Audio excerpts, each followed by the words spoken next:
Assalamualaikum, kami kelompok 4 akan mempresentasikan sejarah tentang peristiwa Andi Aziz. Anggota kami terdiri dari Ridho Rivaldi, Muhammad Ardi, Muhammad Jabal, Tommy Simbolon, dan Anwar. Andi Aziz adalah seorang mantan perwira KNIL yang bergabung menjadi perwira APRIS atau ABRI. Kemudian beliau diterima sebagai perwira APRIS. Pelantikannya disaksikan oleh Letkol Ahmad Yunus Mokoginta yang merupakan Panglima Tentara Teritorium Negara Indonesia Timur.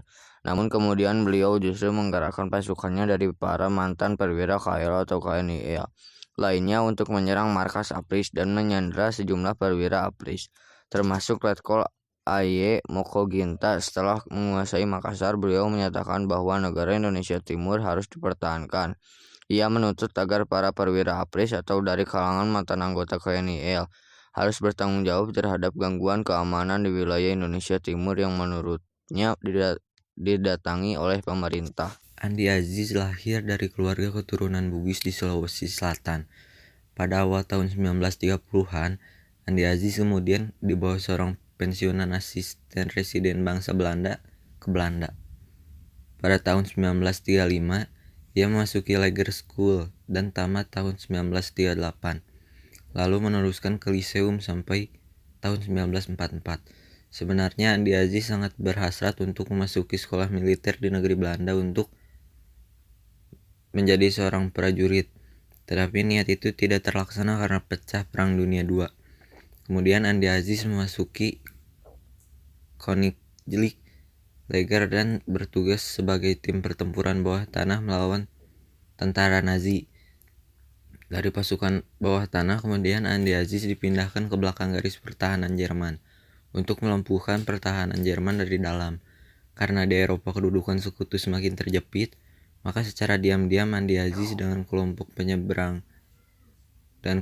menyeberang ke Inggris, daerah paling aman dari Jerman, walaupun sebelum 1944 sering mendapat kiriman bom Jerman dari udara.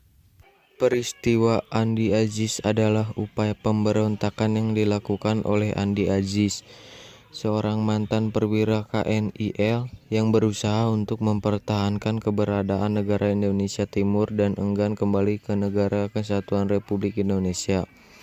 Menurut Andi Aziz, para perwira APRI dari kalangan mantan anggota KNIL harus bertanggung jawab terhadap gangguan keamanan di wilayah negara Indonesia Timur yang menurutnya didalangi oleh pemerintah. Pada tanggal 8 April 1950, pemerintah membuat ultimatum yang meminta Andi Aziz agar segera datang ke Jakarta, karena apabila beliau tidak memindahkan ultimatum tersebut, maka kapal Angkatan Laut Hang Tuah akan membom kota Makassar. Selain itu, ultimatum pemerintah tersebut juga meminta agar Andi Aziz mempertanggungjawabkan perbuatannya dalam waktu 4x24 jam. Tetapi ultimatum tersebut tetap juga tidak dipindahkan.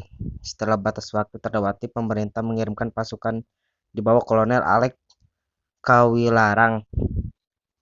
Dan akhirnya pada tanggal 15 April 1950, Andi Aziz datang ke Jakarta dengan perjanjian dari Sri Sultan Hamengkubuwana IX bahwa beliau tidak akan ditangkap, tetapi ketika Andi Aziz datang ke Jakarta, beliau justru langsung ditangkap.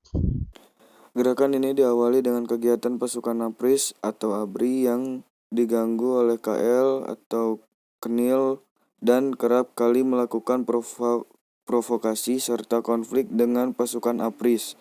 Pertempuran keduanya meletus pada tanggal 5 Agustus 1950.